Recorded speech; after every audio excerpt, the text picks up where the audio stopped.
France versus Morocco ama sabera chuan su engwang kan ti chuanin Portugal Cristiano Ronaldo te antlatoni amaro chu Cristiano Ronaldo ngai sang mm2 Kylian Mbappe la omale bon lutuk he game atang hianin thil tam tak react chu tur a om ani apoi mo khop mai Mbappe mentality bon lutuk himo a idol asun khopin ka ria hemi kan react kan haian thalai te ta na tangkai tur he kan en hawang KR Institute of Hotel Management Dinthar is also on Hotel Management 3 months course ahong leta KR Institute ahian Hotel Management chungchang theory le practical training kalpui ania student te chu hotel industry na an tho theina hands on training pe kan ni students se confidence le communication skills ti chang nan soft skills personality development interview preparation mai baka English le Hindi language training kan pedel poka study material le uniform kan pedel poka ani hospitality industry ma sona thane turin KR Institute of Hotel Management admission practice se free admission ani si ta tamlo wangin kal du sak aniang posong pastin kumsong pare tan kumsong ni pare din kartan zir thei ani posong pastin kumsong pare tan kumsong ni pare tan zir thei ole tuna chonin kan react nang Hakimile Kylian Mbappe respect athakop mai Morocco te po an khel tha aesthetic si han en photi lamo aesthetic sa chang hian in thil tam tak react chho tu rom France 2-0 in an chak amaro chu ramdang te anglo takin hemi opposition hian en ula Morocco hi 52% France hi 48% opposition B ka himo ekhai akavala te ve opposition B ka hi Morocco hian in ball hi an dominate zo ka ne Morocco hian in ball hi an changnem zok chete in hei hian ina ati lan chian deuh pakhat chu France te hian in an tumpui te nge tur hian engtik lai po ball an kol reng hi ngai lo chiang reng ma se hi reporter chen khat chuanin Morocco te hian France te hi team chedeu ne theilo le France hi team chateu angamin an ngai ang nilawa team pa ngai tak angin Morocco te hianin France te hi an ron chua te an tiani reporter chen khat te phei chon mo kha chu thil reng hi chini ina thlir theya a thim zong le a eng zong khatiang reporter te kha chu thil reng hi a thim zong a thlir chi hi om ve thei ania heta tanga lang chiang de chu France te hianin pet goal tur te chak tur te hianin position hi an mamo tamwak lawani a chan chumo Mbappe te himo an den lutuk tuna tak hianin abik takin Kylian Mbappe pe hi chu akumala no pangsia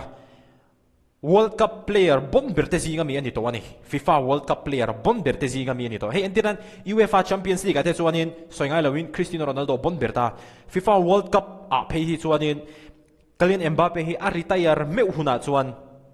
FIFA World Cup player bon ber alati thei mai theni chuti khop chuanin tuna po hianin record hi anei thato ani ti chuan penalty kha atira khanin an han miss peka penalty an han la tur te kha hun kha an du re yang reng khopa ar free te kha Argentina lampang kha an nia ka Argentina ka soiwang khanin lo ngai koi lo ula boy thak chill relax referee te kha Argentina mi kan ti mai ani thil dang kha soi ka tum lo lo ngai koi su nga penalty te kha an pet lok thei lawa Mbappe kha dina pet goal lo trenga an pet goal lo kha amak kha ka ti khop mai ke ma khan a chan chu a pet goal nge ka ringa chuat ke ma chin mak ka ti lawa I show speed te hi anar ko song a oi om lo ve bo ka ni Mbappe na an pet goal lo kha heta tak hianin Mbappe mentality kha khami kha aron lang le ta ni penalty pet goal lo player tam tak chu ni se voin chu ka thei thon lo ni hey basketball ate chonin ka dong thon lo ni te kan ti mai da voin chu ka thei thon lo ni te po ti veng Mbappe hian mo amaro chu khatiang ang ril ru po kha lo pu po ni se rilo te chu pu ve mai theya amaro chu aril ru ha thak thleng le kha don ti a chiang sa a mindset a khamo penalty amisa atnuwa khanin ati dan ngain bola dila miron pass ro a confidence a lo reng Mbappe han chiang lutuk khatak khania winner mentality kan ti chumo he tak hi ni mi hlo thling tak te hi indira Mbappe te Lionel Messi te Cristiano Ronaldo te po an pet goal lo jing lutuk penalty te po an miss ngun lutuk free kick te po an miss ngun lutuk chance an nei te po nin an miss ngun lutuk amaro chu an confidence kha an lo pha lo reng ball kha an deal renga miron pass ru te an pet char mai ni an attempt char mai ni hati attempt zar zar pe goal leng nge Mbappe po atopa a pe goal dan kha in lo muem atopa pe goal dan kha a sial zia kha free kick ang ve la ni tian ball an ron pe a box po na lok kha na nia ka amak ka ti chu mo defender te kha nin an ron nai lok lo kha kha mak ka tia a chan chu Mbappe kha tian ball adonga ain herrema ain siam rem mana don pet goal na lutuk carve moi lutuk ani khatiang ang pet te kha chu hei set piece min uluk taka free kick a pet dona khatianga an thuai deuh ang tur ang kha ani a pet dana khamo om jing thathiam mayem midang ina uluk taka free kick a moi dewa an pet goal ang kha Mbappe chu ball donga ain siam reng sok soka pet pop goal zui a quality je a class a san je hei hianin a tilang chiang hle ani hei hi ka soifia thiam dan ber ani mo this one Mbappe nan pet goal chia minute ruk an liam te han Dembele ron pet goal le chonin vo in chu WhatsApp status pakhata khanin Mbappe thalak hi an ron posa ui ichebon lutuk Dembele hen ron te mo tha khop mai Dembele le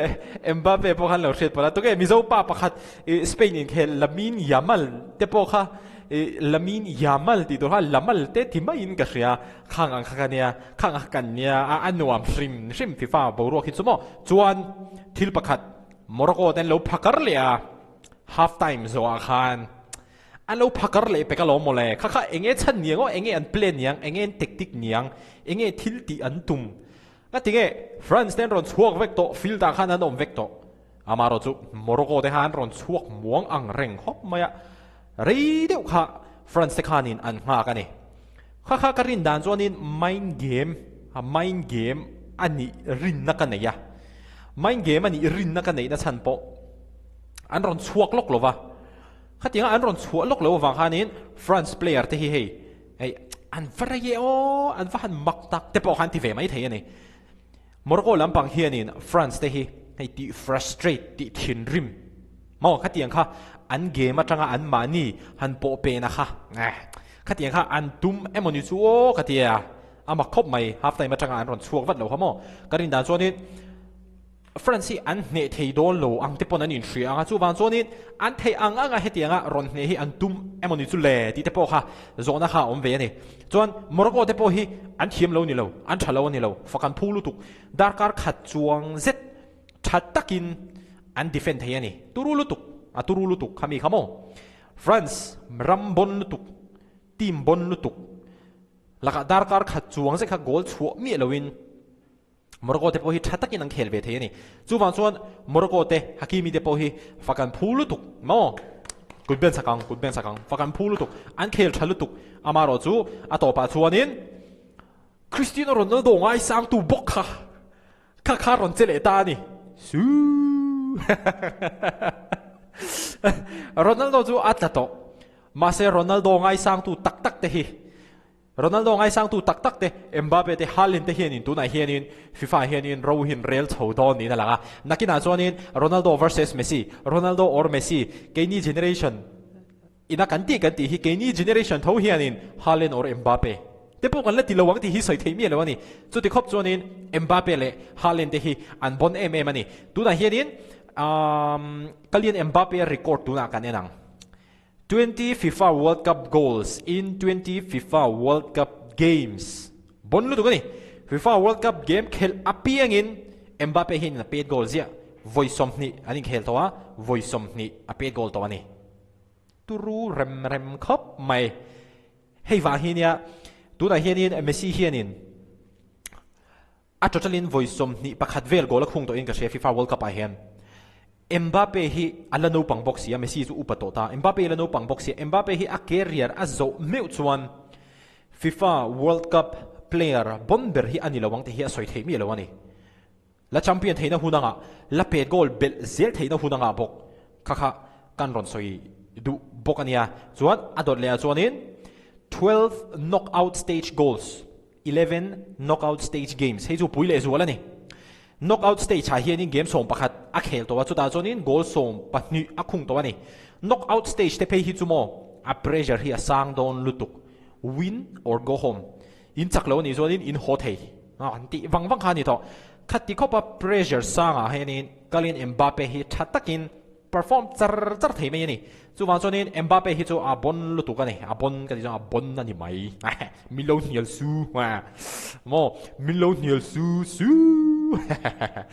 anu me masin na le kha ka react ka France le Morocco te puirem rem khop mai Mbappe mentality penalty miss confidence lo pha lo rang bol khamiram peru ti char char no pe goal Dembele ron pe goal